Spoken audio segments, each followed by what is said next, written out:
Hello friends, मेरा नाम देवेंद्र है और मैं सिविल सर्विस एस्पायरेंट रह चुका हूँ। और रिसेंटली मैं भी एलडीसी चार्जमैन एग्ज़ाम की प्रिपरेशन कर रहा हूँ। तो मैं आज आपको पढ़ाऊँगा जीके पोर्शन का बहुत महत्वपूर्ण पार्ट, पंचवर्षीय योजनाएं। और मैंने ये नोट्स खुद बनाए हैं और बहुत सोच समझकर इसमें जो फैक्ट्स जो मैंने चुने हैं, और डेफिनेटली मैं बोलना चाहूँगा कि ये इससे बाहर कुछ नहीं आएगा। आप इसको पढ़ लेंगे तो आपका काफ़ी हद तक पंचवर्षीय योजना वाला पोर्शन कवर हो जाएगा। तो स्टार्ट करते हैं पंचवर्षीय योजनाएं। पंचवर्षीय योजना में सबसे पहले अपन को योजना आयोग के बारे में जानना होगा, क्योंकि यही जो प्लान करती थी पंचवर्षीय योजनाओं के लिए। इसकी स्थापना 15 मार्च 1950 को स्थापित की गई थी। सरकारी निकाय है जो देश की आर्थिक व सामाजिक विकास के लिए योजना बनाया करती है। इसका बेसिकली काम सलाहकार निकाय के रूप में था और प्रधानमंत्री के नेतृत्व में योजना आयोग इस्टेब्लिश किया गया था। अब पंचवर्षीय योजना के बैकग्राउंड के बारे में जाने कि पंचवर्षीय योजनाएं ही भारत में क्यों अपनाई गई। इसके पीछे एक बेसिक रीज़न ये है कि भारत उस समय बहुत नया आज़ाद हुआ था। काफ़ी कह सकते हैं कि ब्रिटिश काल में 200 वर्ष तक भारत का बहुत शोषण हुआ, आर्थिक शोषण, कई अकाल पड़े, जिससे आर्थिक हालात बहुत ही ख़राब हो चुके थे। कृषि व्यवस्था चरमरा गई थी, औद्योगिक स्तर बिल्कुल निम्न स्तर में था। तो पंचवर्षीय योजना स्टार्ट कहाँ हुई, सबसे पहले इसके बारे में जानेंगे। ये रूस में सबसे पहले इसको अप्लाई किया गया और 1930 में जब पूरे वर्ल्ड में एक इकोनॉमी क्राइसिस का दौर था, अमेरिका जैसे औद्योगिक देश में मंदी छाई हुई थी, तो उस समय रसिया फल फूल रहा था, ऐतिहासिक अपनी आर्थिक जो स्ट्रक्चर था उसको बहुत ही मजबूती से आगे बढ़ रहा था। उसके पीछे एक कारण था पंचवर्षीय योजना। और जो हमारे नीति निर्माता हैं भारत के, उन्होंने इसी सामाजिक मॉडल को अप्लाई किया भारत में, जो ज़रूरी भी था। तो पंचवर्षीय योजनाओं को लागू किया गया ताकि भारत के आर्थिक विकास को सुनिश्चित किया जा सके एक क्रमानुसार। वैसे ये 5 वर्ष के लिए होती थी, फिर भी इसका लक्ष्य 10 से 20 वर्ष तक रहता था, दीर्घकालिक, और उसको ही बेस करके इसकी रूपरेखा तैयार की जाती थी। अभी तक कुल 12 पंचवर्षीय योजना जारी की गई हैं। तो पहली पंचवर्षीय योजना के बारे में पढ़ेंगे। प्रथम पंचवर्षीय योजना 1951 से 56। 1950 में भारत का संविधान लागू हुआ।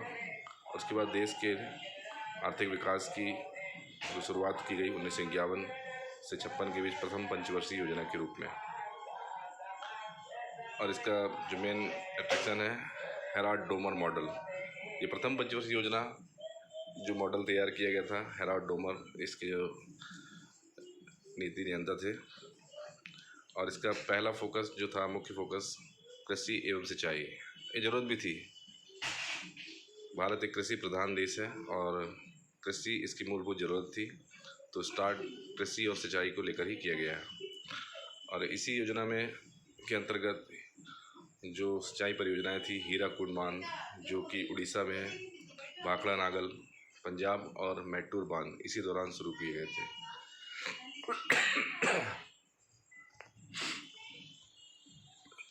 प्रथम पंचवर्षीय योजना में जो 51 से 56 थी, उसमें इससे बाहर कुछ क्वेश्चन शायद ही पूछेगा फैक्ट्स में। नेक्स्ट पढ़ते हैं सेकंड पंचवर्षीय योजना। हाँ, प्रथम पंचवर्षीय योजना में ये भी 2 फैक्ट मैंने जोड़ा था चुन के।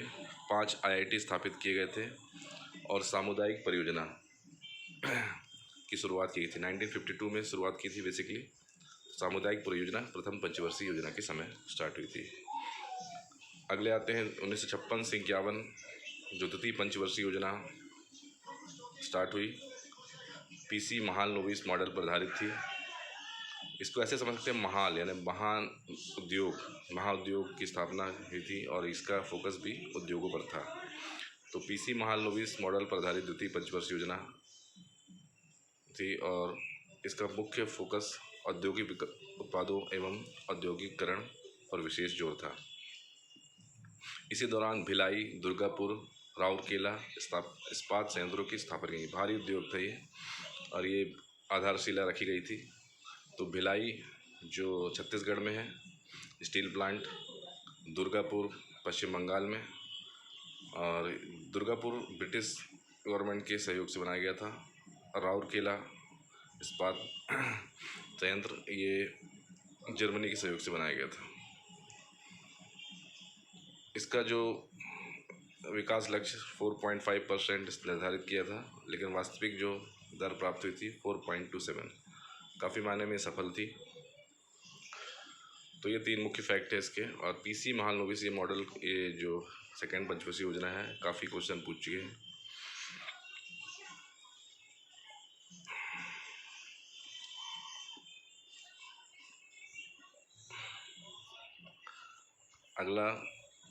अगली पंचवर्षीय योजना तृतीय पंचवर्षीय योजना 1961 से 66। कृषि एवं उद्योग वृद्धि पर, ये दोनों पर फोकस था। यह गाडगिल योजना कहलाती है, ये इम्पोर्टेंट है।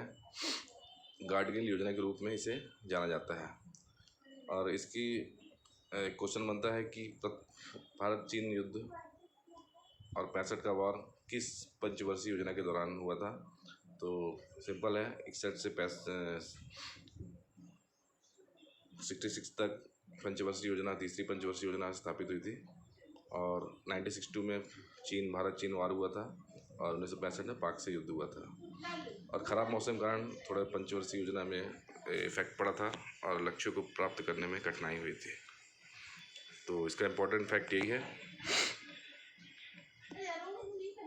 गाडगिल योजना तृतीय पंचवर्षीय योजना, 62 का चीन वॉर और 65 का पाकिस्तान वॉर तृतीय पंचवर्षीय के दौरान हुआ था।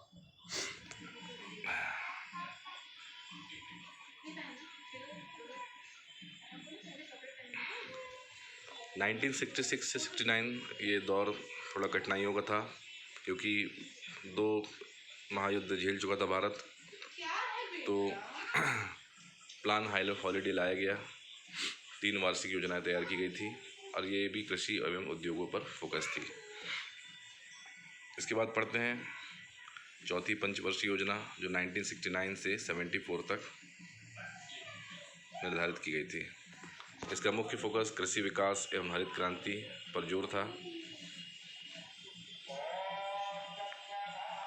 खाद्यान्न संकट बहुत ही चरम पे था उस समय भारत में, इसलिए इंदिरा गांधी के समय, उस समय 1965 के बाद हरित क्रांति पर जोर दिया गया है। और एक इम्पॉर्टेंट फैक्ट ये भी है कि इसी समय अमेरिका से PL 480 गेहूँ यानी तहत गेहूँ का आयात किया गया था। खाद्यान्न की भारी कमी हो गई थी।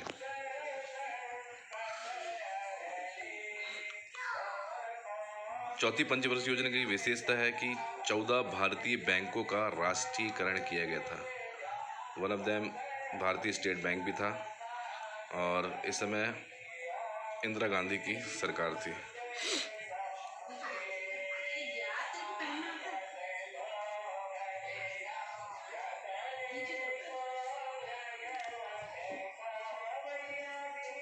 इसके बाद पढ़ते हैं पांचवी पंचवर्षीय योजना 1974 से 78 के बीच चली। इसका फोकस था रोजगार को बढ़ावा एवं गरीबी उन्मूलन, गरीबी हटाओ इसका मुख्य। ये बहुत से पेपर्स में कॉम्पिटिटिव एग्ज़ाम में पूछा गया है कि किस पंचवर्षीय योजना में गरीबी हटाओ का नारा दिया गया था। तो ये इसका आंसर है पांचवी पंचवर्षीय योजना। मसौदा DP धर, ये इम्पोर्टेंट है, इसको याद कर सकते हैं। DP धर द्वारा तैयार किया गया था। अब भारतीय राष्ट्रीय राजमार्ग प्रणाली की शुरुआत इसी समय की थी, NHI नेशनल हाईवे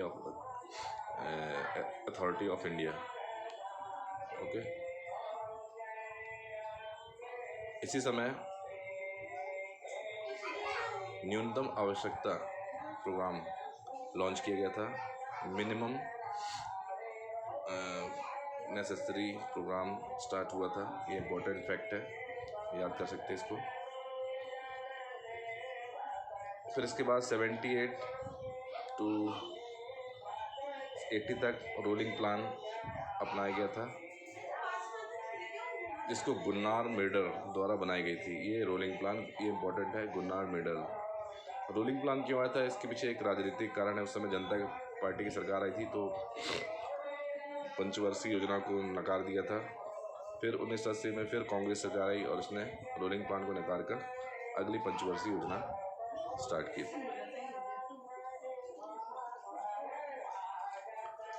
तो छठी पंचवर्षीय योजना जो कि 1980 से 85 के बीच में चलाई गई, और इसी समय आर्थिक उदारीकरण की शुरुआत कही जाती है। 1980 से 85, 85 एक्चुअली में उदारीकरण की शुरुआत थी। राजीव गांधी के समय की बात है। ये आईटी वगैरह क्षेत्र में काफ़ी इनने प्रमोट करने की कोशिश की। तो क्वेश्चन बन सकता है कि उदारीकरण की शुरुआत किस पंचवर्षीय योजना में है। ये क्वेश्चन आ चुका है, छठी पंचवर्षीय योजना। यह योजना बुनियादी ढांचे में बदलाव व कृषि पर समान रूप से केंद्रित थी, यानी कि कृषि और उद्योग धंधे और रोजगार इत्यादि में फोकस रही। इसकी लक्षित वृद्धि दर 5.2% थी और वास्तविक वृद्धि दर 5.4 प्राप्त हुई थी। काफ़ी हद तक सफल थी ये। इसके बाद आते हैं सातवीं पंचवर्षीय योजना 1985 से 90। इसका मुख्य उद्देश्य आर्थिक व अनाज की आवश्यकता में वृद्धि के साथ साथ रोजगार के अवसर पैदा करना। ठीक है, इसमें पहली बार रोजगार को स्पष्ट रूप से नाम दिया गया था।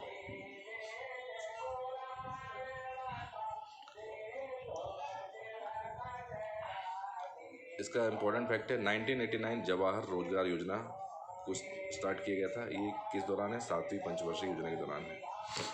ये सफल थी और इसमें 6.01 की ग्रोथ रेट प्राप्त हुई थी।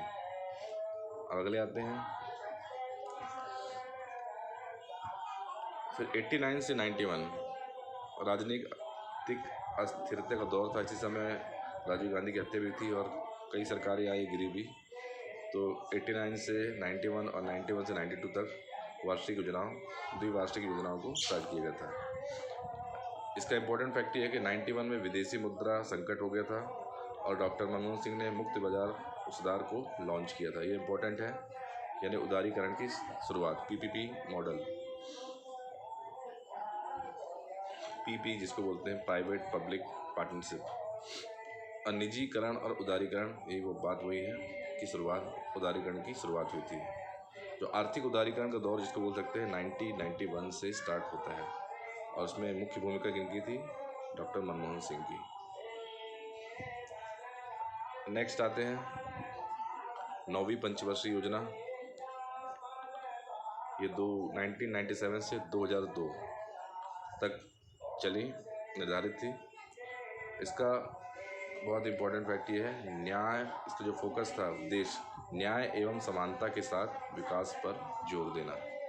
न्याय एवं समानता, ये इम्पोर्टेंट है कि किस पंचवर्षीय योजना न्याय एवं समानता पर जोर दिया गया था, वो नौवीं पंचवर्षीय योजना है। इसके साथ सभी को भोजन व पोषण सुरक्षा सुनिश्चित करना इसका उद्देश्य था और इसमें ही जनसंख्या नियंत्रण को लागू करने के लिए बात की गई थी। जनसंख्या नियंत्रण प्रोग्राम को स्टार्ट किया गया था।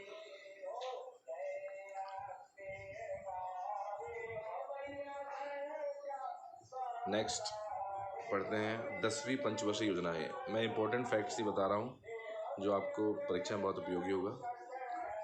2002 से 7 तक चली 10वीं पंचवर्षीय योजना।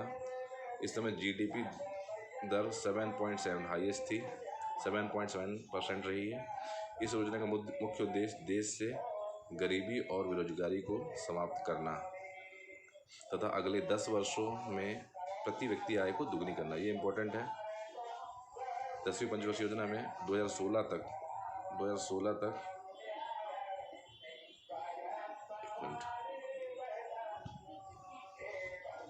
यानी अगले 10 वर्ष कहलाएंगे 16 तक प्रति व्यक्ति आय दुगनी करने पर फोकस किया गया था।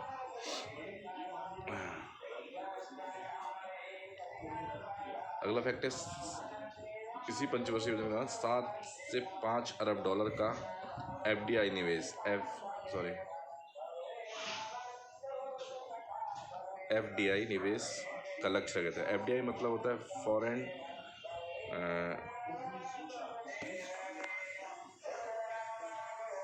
Development investment, FDI।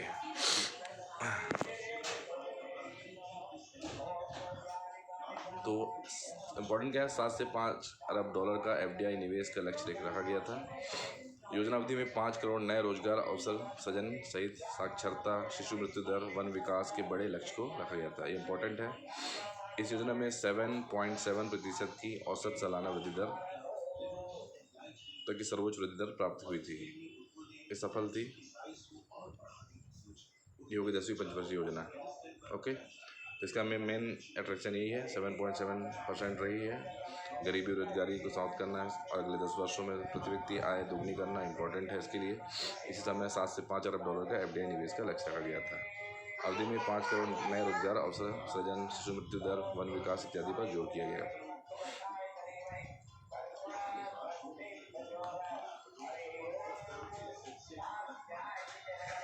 अब आते नेक्स्ट 2007 से 12 11वीं पंचवर्षीय योजना। इसका मुख्य लक्ष्य GDP वृद्धि दर 8% से बढ़ाकर 10% तक करना था, ताकि 2016 तक, जो मैंने पहले बताया लक्ष्य रखा गया था, 16 तक प्रति व्यक्ति आय दुगनी हो सके। साथ ही 70 लाख नए रोजगार पैदा किए गए थे इस पंचवर्षीय योजना के दौरान।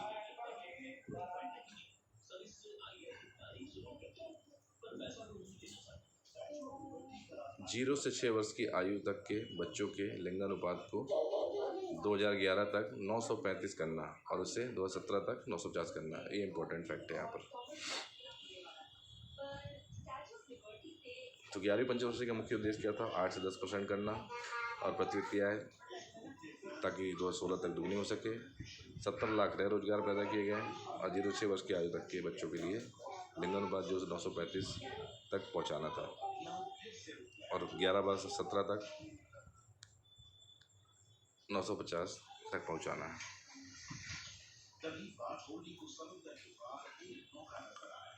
12वीं पंचवर्षीय योजना में आ जाते हैं, जो लास्ट है। 12वीं पंचवर्षीय योजना 2012 से 17 तक रही।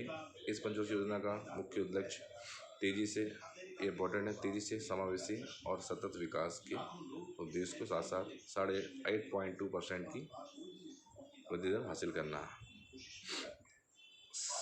अब यहाँ पर इम्पोर्टेंट है ये, इसका उद्देश्य तेजी से अधिक समावेशी। अधिक समावेशी का मतलब ये है कि जो विकास का जो विकास हर अंतिम व्यक्ति निचले तक स्तर तक बिल्कुल सही तरीके से ऊपर से नीचे तक पहुंच सके। सतत यानी कि सतत विकास का एक मतलब ये होता है कि डेवलपमेंट के साथ साथ आने वाली पीढ़ी के लिए जो संसाधन है, इसका इकोलॉजी से भी रिलेटेड है कि उसके लिए भी संसाधन बनाए रहना है। ऐसा नहीं कि जैसे 2050 तक कोयला है तो उसको पूरा ख़त्म कर दो और आगे वाले पीढ़ी के लिए ना बचे। तो सतत विकास का मतलब ये है कि विकास में ऐसा दोहन किया जाए कि आने वाली पीढ़ी भी उसका उपभोग कर सके और उनके लिए बचा रह सके और पर्यावरण विकास होता रहे।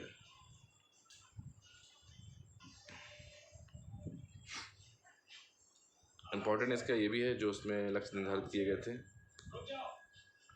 स्वास्थ्य, शिक्षा और कौशल विकास, स्किल डेवलपमेंट, पर्यावरण, प्राकृतिक संसाधन और आधारभूत संरचना विकास इस योजना के मुख्य केंद्र थे। स्वास्थ्य, शिक्षा, कौशल विकास, पर्यावरण, प्राकृतिक संसाधन और आधारभूत संरचना विकास योजना।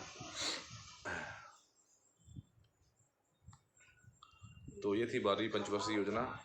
चूँकि 2014 में नरेंद्र मोदी बीजेपी सरकार आई और उसने योजना आयोग को भंग कर दिया और पंचवर्षीय योजना समाप्त कर नीति आयोग लाया और उसके हिसाब से आर्थिक योजनाओं को तैयार करने की बात की। इसके बारे में हम अगली वीडियो में बात करेंगे। तब तक के लिए धन्यवाद।